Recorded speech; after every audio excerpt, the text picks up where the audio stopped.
and to the sponsor, Chairman of the Committee on Ethics. Paborito ko po si Kuli Desma. Sino ba ang tunay na baliw? Yung bang isinilang sa pag-iisip ay kapos? O gusto ang isip, ngunit sakim naman na lubos? Ang mga social media posts and speeches ni Kong Kiko Barsaga na bumabatikos sa pamahalaan sa Administrasyong Marcos at iba pang opisyal ng pamahalaan kabilang na ang Kamara at Senado. Gaano man ka-provocative o ka-harsh, ito ay hindi sapat na dahilan upang pagkaitan natin ng kinatawan ang daan-daang libong mamamayan ng Dasmariñas, Cavite. The House has already imposed suspensions for the same conduct. An expulsion based on substantially identical acts are excessive and disproportionate. My concern is whether expulsion would be perceived as punishment for dissent rather than on genuine disorderly behavior. A court would likely be reluctant to interfere with the House's internal disciplinary powers. However, from a constitutional law perspective, expelling a representative for criticisms, harsh language, and controversial social media posts would be difficult to defend as a proportionate exercise of the expulsion power. Si Kiko Barsaga ay hindi nagnakaw sa kaban ng bayan. Si Kiko Barsaga ay walang conflict of interest di tulad ng mga contractors na iniiwasang imbestigahan ng Kamara.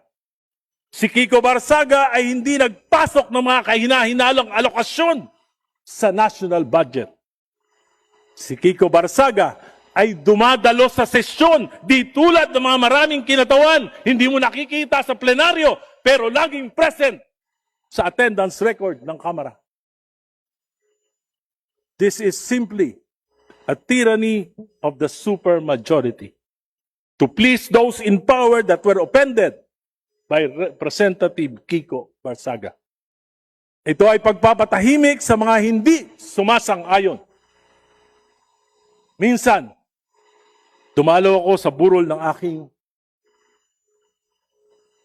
kamag-anak ng aking high school classmate. Pinakilala ko sa mga naroroon. Si Egay po, kaklase ko, congressman ng Caloocan. Hindi po buhaya yan. Matino yan. Napaisip ako. Nasabi ni Kiko Barsaga sa kanyang FB post, "This house is a crocodile farm." This is not just himself speaking. Actually, it is a reflection of what the people think and view us. Honorable Erice, have another minute. Sa South Lounge, sa Huntahan, hindi naman kinakaila, marami. Uusap-usap tayo. Ina-admit natin, hindi maganda ang tingin sa atin ng mamamayan after the flood control anomaly. Hindi kasalanan ni Kiko Barsaga kung buwaya at korap ang tingin ng maraming Pilipino sa atin. Hindi kasalanan ni Kiko kung mababa ang tingin sa Kongreso. Tayong lahat ay may pananagutan dito. Sa imaing ito, maraming aligasyon ng korupsyon.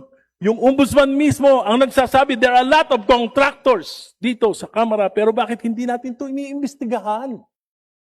Conflict of interest, anomalous budget and infrastructure, pork barrel, patronage politics using government funds, bundat ng mga political dynasties.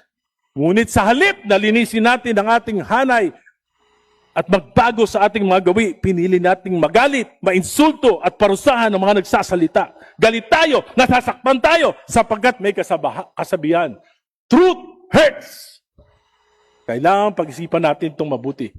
Bilog ang mundo. Papanalangin ko na huwag dumating na tayo ang magiging biktima ng kapangyarihan na ginagamit upang apihin ang malayang pagpapahayag. Ayon sa awit ni Alicia Keys, na ang title ay Karma. Karma. What goes around, comes around. What goes up, must come down. mga ate, kuya, tatay, nanay, lolo o lola ni Kiko dito sa kamera. Ang bata, kung nagkakamali, alam ko, hindi gaanong normal yung mga gawi ni Kiko dito sa kamera. Pero minsan, yung bata, nakakatuwa. Pero yung mga matatanda na ayaw magbago, dapat, paalalahanin natin, dapat habang tumatanda tayo din sa kamera, tumitino rin tayo. Salamat po.